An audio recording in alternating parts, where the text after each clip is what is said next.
चलो बच्चों, हम लोग ओम्स लॉ को डिराइव करते हैं। ओम्स ने क्या बताया? The potential difference applied across the end of conductor ये डायरेक्टली प्रोपोर्शनल होता है इलेक्ट्रिक करंट के।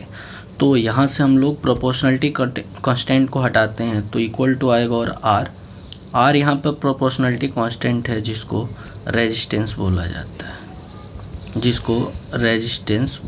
है, तो चलो बच्चों इसको हम लोग डिराइव करते हैं। बच्चों चूँकि हम जानते हैं कि the current flowing through the conductor is given by the current flowing through the conductor is given by, कैसे लिखा जा सकता है mathematically? I equal to N E A V D. V D क्या है यहाँ पे?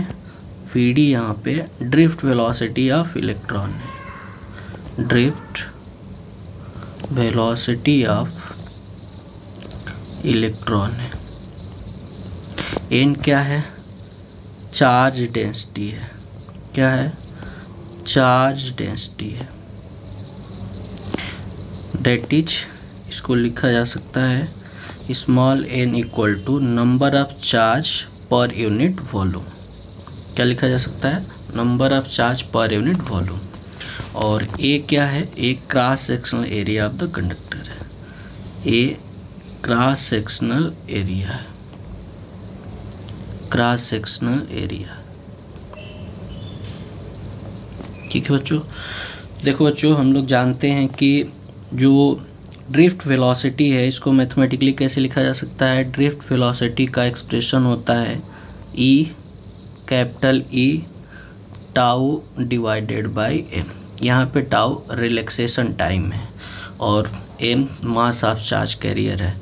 तो यहाँ से करंट की वैल्यू में अगर हम लोग रखें तो क्या रिजल्ट मिल जाएगा? ये हो जाएगा आई इक्वल टू एन ई ए और वी डी की वैल्यू रख देते हैं तो ये हो जाएगा E small E capital E capital E electric field है, टाउ डिवाइडेड बाय एम।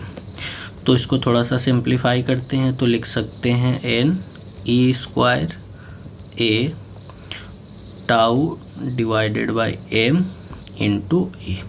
देखो बच्चों, इलेक्ट्रिक फील्ड और पोटेंशियल डिफरेंस में क्या रिलेशन होता है? E equal to minus D V by D R, या फिर इसको जनरल फॉर्म में अगर लिखे तो लिख सकते हैं E equal to V by L. तो हम लोग E की जगह पे पुट कर देते हैं तो क्या हो जाएगा? N E square A tau और ये रिलेशन हो जाएगा V बाई एल और डिनोमिनेटर में M। तो यहाँ से करंट की क्या वैल्यू निकल के आई बच्चों? I इक्वल टू, ये हो गया आपका expression N E square A tau divided by L into M और इंटू वी। तो यहाँ से थोड़ा सा सिंप्लीफाई करें तो लिख सकते हैं V by I equal to L into M divided by N E square A into time.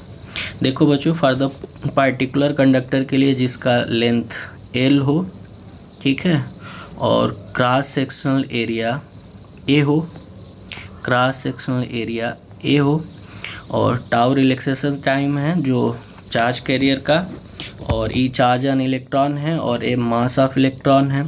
तो ये सारी वैल्यू कांस्टेंट निकल के आ रही है। तो इसको हम लोग लिख सकते हैं, किसी कांस्टेंट के इक्वल मान लेते हैं और इसी को हम लोग रेजिस्टेंस बोलते हैं। तो यहाँ से क्या रिलेशन निकल के आ गया?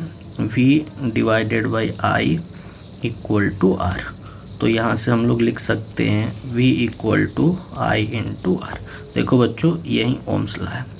वेयर आर की वैल्यू कितनी यहाँ से निकल के आई? R equal to L into M divided by N E square A into tau.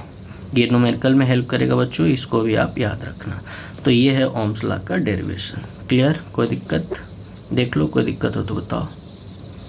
चलो ठीक है, थैंक यू।